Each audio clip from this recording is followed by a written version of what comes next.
ఓం శ్రీ గురుభ్యో నమః. ఓం శ్రీ మాత్రే నమః. కుజగ్రహ ప్రవేశం ప్రధానంగా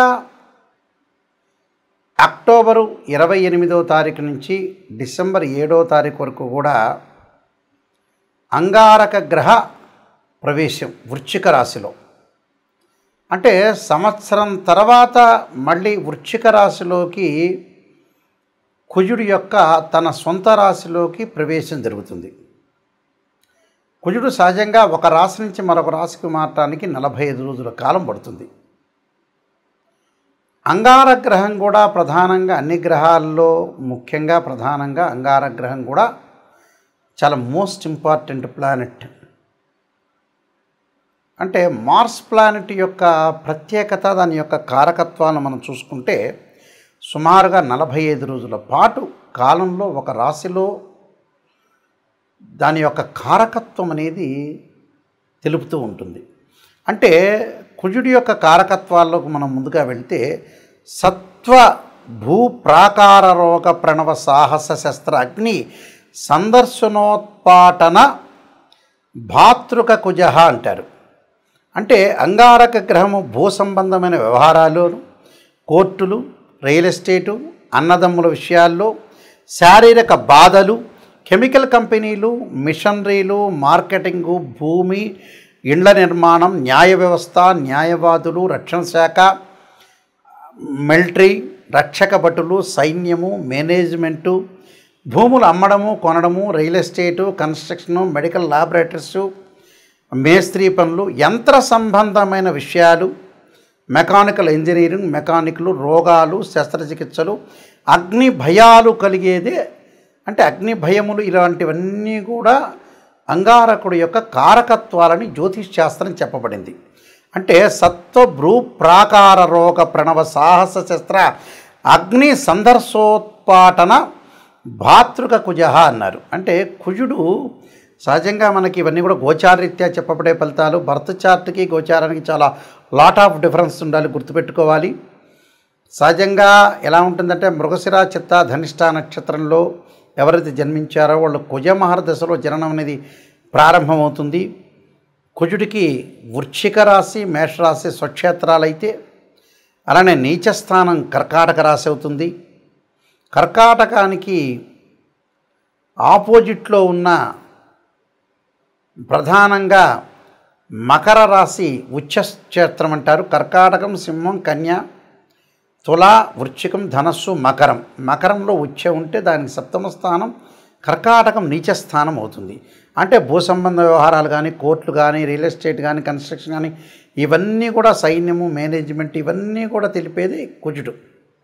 అంగారకుడి యొక్క అనుకూలత కూడా ఉండాలి మనకి. ఇవన్నీ కూడా గోచారరీత్యా చెప్పబడే ఫలితాలు అంటారు. ఎప్పుడైనా గుర్తుపెట్టుకోవాలి మీరు. జన్మజాతకాన్ని అనుసరించేవి కావు. 50% మన చేతుల్లోనే ఉంటుంది. మనం ఏం చేయాలి, ఎలా చేయాలి, నిర్మాణాత్మకంగా ఎలా పోషించాలి, మనం ఏ విధంగా చేస్తే జీవితం అనేది డెవలప్మెంట్ అవుతుందని తెలుసుకొని ముందుకు వెళ్ళాలి. ఏదైనా సరే రాశి ఫలాల్లో నెగిటివ్ చెప్తే నెగిటివ్ అనుకోవద్దండి, దాన్ని పాజిటివ్గా తీసుకోండి. నిజాన్ని తెలుసుకుంటే మనం డెవలప్మెంట్ అయినట్టే.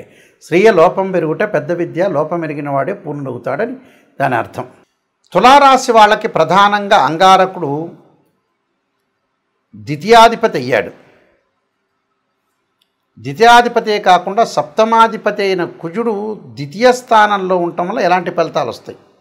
కుటుంబ పరంగా వివాదాలు కలగకుండా, వైఫ్ అండ్ హస్బెండ్ రిలేషన్లో కుటుంబ పరంగా తండ్రి తల్లి, అలానే భార్యాభర్తలు, తండ్రి కొడుకు, తండ్రి కూతురు, తల్లి కొడుకు, తల్లి కూతుర్లు, ఇలాంటి సంబంధ బాంధవ్యాలు, దగ్గరగా వచ్చే సంబంధాలు, మేనమామలు, పెదనాన్నలు, ఇలాంటి వాటిల్లో కొంత సహనంగా ప్రవర్తించండి. బంధుమిత్రులతో విరోధ భావాలు, ఆవేశము, కోపము తగ్గించుకోండి. లౌకిక జ్ఞానంతో వెళ్ళటం చాలా ఇంపార్టెంట్ ఇక్కడ.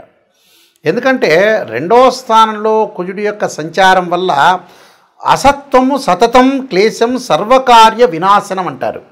అంటే ఎంతో నిజాలు, ఏదైతే నిజాలు చెప్పటం, తర్వాత ఏదైనా సరే సర్వకార్యాలన్నీ కూడా లేటు జరిగే అవకాశాలు, సదా దుర్జనం సంపర్క భీతస్యాధ సగే కుజి అన్నారు. అంటే రకరకాల చెడు వాళ్ళతోటి, మిత్రులతోటి, బంధువులతోటి కలిసే అవకాశాలు, అలానే చెడు వ్యక్తులతో స్నేహం చేయటం వల్ల కూడా ఇబ్బందులు కలుగుతాయి. అంటే వృత్తి వ్యాపారాల యందు చాలా జాగ్రత్త ఉండాలి. దుర్మార్గులతో ఇబ్బందులు కలిగే అవకాశాలు ఎక్కువ ఉంటాయి.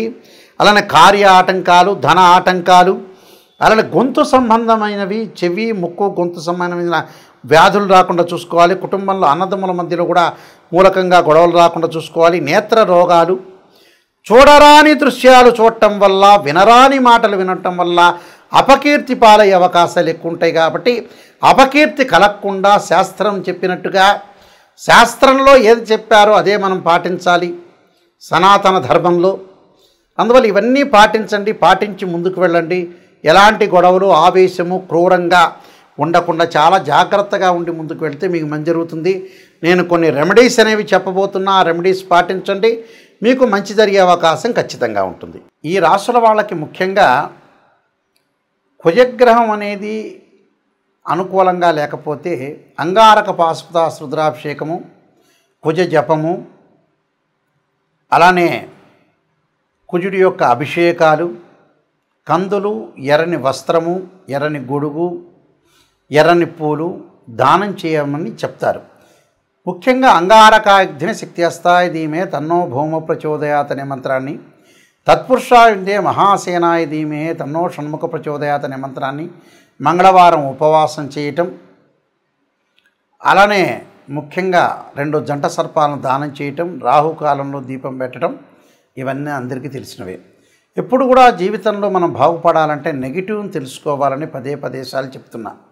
చాలామంది ఈ మధ్యకాలంలో మేము డెవలప్మెంట్ కావట్లేదు అనే వ్యక్తులకి ప్రధానమైన సూచన ఏంటంటే, డబ్బును ఎక్కడ సద్వినియోగం చేయాలో అక్కడ సద్వినియోగం చేయలేకపోవటం అనేది ముఖ్యమైనది. డబ్బు లేకపోతే పర్వాలేదు, లేకపోతే అతను ఏం చేయలేడు. డబ్బు ఉన్నవాళ్ళు కూడా ఏం చేస్తున్నారంటే వివాహాలు, పిల్లల యొక్క పెళ్ళిళ్ళు లేటు కావటం. కారణం ఏమిటి అంటే, భగవంతుడు మనకు మంచిగా జ్ఞానాన్ని ఇచ్చాడు. ఆ జ్ఞానాన్ని మనం యూటిలైజ్ చేసుకోలేకపోవటమే లోపం.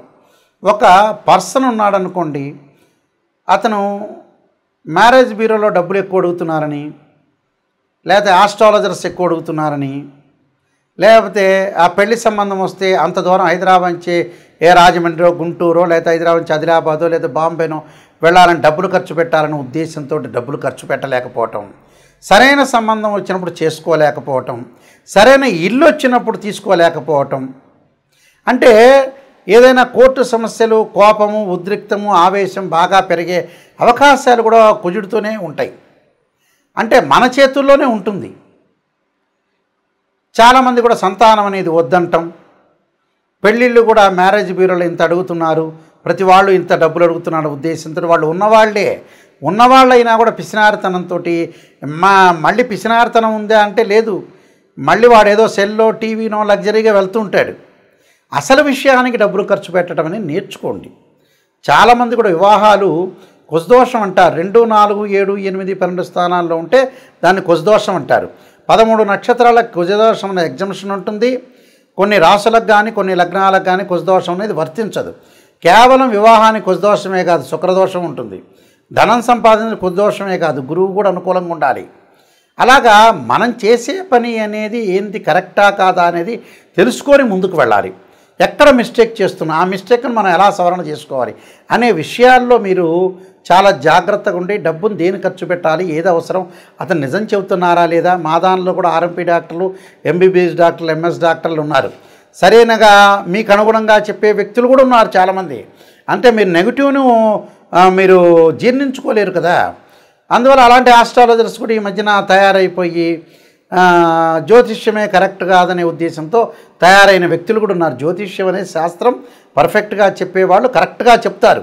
అది నిజాన్ని తెలుసుకోవాలి. నిజాన్ని తెలుసుకుంటే ఖచ్చితంగా బాగుపడతారు.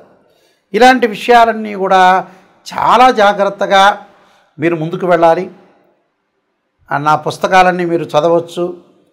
ఈ కుజగ్రహం గురించి, వాటి గురించి కాలసర్ప యోగం అనే పుస్తకము, కాలసర్ప యోగ చంద్రిక, రాహుకేతులు, ఛాయాగ్రహాలు, అలానే జాతక చంద్రిక, వివాహ మార్తాండము, సర్వదేవతా గోత్రపులు, స్వప్నశాస్త్ర ఫలదీపిక, బృహత్ పరిహార సింధు, ఇలాంటి number of books Mohan publication వాళ్ళు ప్రింట్ చేశారు.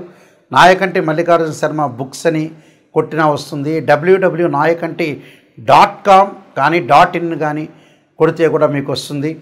ఇవన్నీ కూడా వెబ్సైట్ అనేది చూడండి. ఏదైనా వాస్తు ప్రకారంగా బాగా లేకపోయినా కూడా వాస్తు యంత్రస్థాపన, మహామత్ యంత్రము, వాస్తు యంత్రము భూమిలో స్థాపన చేస్తారు పురాతనలో. వాస్తు ప్రకారంగా కూడా చూసుకోండి. ఏదైతే సమస్యలు ఉన్నాయో రియల్ ఎస్టేట్ వాళ్ళు కానీ కన్స్ట్రక్షన్ వాళ్ళు కానీ ఇల్లును గృహం ప్రకారంగా వాస్తు ప్రకారంగా ఉందా లేదా చూసుకోండి. కేవలం ఇంజనీరింగ్ ప్లానే కాదు, పురాతనలో ఆయం అనేది చూసేవాళ్ళు. అంటే ఆయం అంటే ఏంటంటే ధ్వజాయమని, సింహాయనమని, గజాయమని, ఖరాయని ఆయాలు కూడా ఉన్నాయి. ఆయాన్ని బట్టే మనం ఏదైతే పొడవు వెడల్పును లెంత్ను లెక్క వేస్తే మనకి ఏ ఆయం వచ్చింది, ఆ ఇంట్లో ఉంటే ధనం ఎంత, రుణం ఎంత, నక్షత్రం ఏంటి, ఆ ఇల్లు ఎన్ని సంవత్సరాలు ఉండగలుగుతుంది, ఇలాంటివన్నీ కూడా మీరు చూడండి. జ్యోతిష్ శాస్త్రం వాస్తు ప్రకారంగా ఎంతో డెప్త్గా వెళితే అన్ని విషయాలు రహస్యాలన్నీ కూడా బయటకు వస్తాయి. ఖచ్చితంగా మా వెబ్సైట్ చూడండి, www.nayakanti.com ఆర్ nayakanti.in చూడండి. మీరు అన్నీ తెలుసుకోండి. ప్రతిదీ కూడా నా కాంటాక్ట్ నెంబర్ ఉంటుంది. ఆ కాంటాక్ట్ నెంబర్కి మీరు కాల్ చేయండి.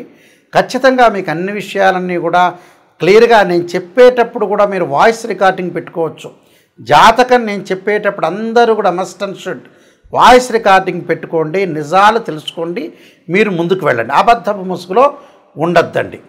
మీరందరికీ కూడా సుబ్రహ్మణ్య స్వామి యొక్క అంగారకుడి యొక్క అనుగ్రహం ఉండాలని ఆశిస్తూ సర్వే జనా సుఖినో భవంతు.